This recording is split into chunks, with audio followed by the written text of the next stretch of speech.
You see all sorts of sugary, delectable foods around the holidays. It's exciting for some, but not so much for people who are diabetic, specifically those with type 2. In tonight's Health Matters, Local News 8's Febin Kasahoon looked at how people deal with the disease this time of year. Febin.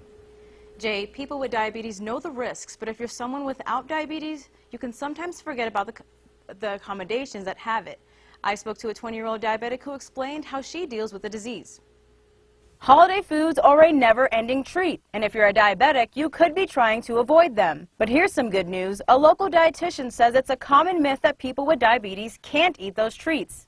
Think about what their plan is and watch the portion sizes and the frequency that they do that. According to the American Diabetes Association, nearly 30 million Americans have diabetes. Of that 30 million, about 130,000 people are in Idaho. Jacqueline Baray is one of them. She's had type 2 diabetes for 20 years. She tries to change recipes, but her routine didn't come easy when she first started and says it takes time. If people give me stuff and I can't eat it right then, I'll freeze it if it's freezable. Otherwise, I'll just nibble at it so I don't get it all at once. Jacqueline says the key is moderation. You don't always want to say, oh, I can't have this, I don't want that. I'm going to eat it. I have seen several of my friends, acquaintances that have had it, and they went ahead and ate until they got sick and had to go to the hospital, and I don't want to do that. Bill Azen is the owner of Wealth of Health Natural Market. He says for a diabetic around the holidays, it can be tough, but a solution is substitutes.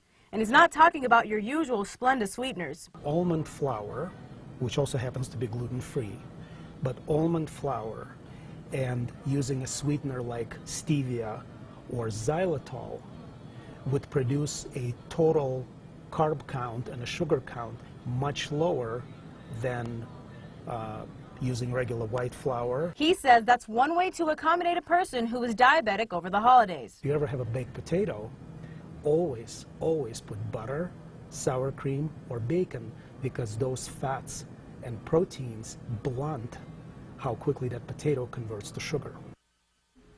And for a list of the alternative sugars, you can visit our website at localnews8.com. And we'll be right back.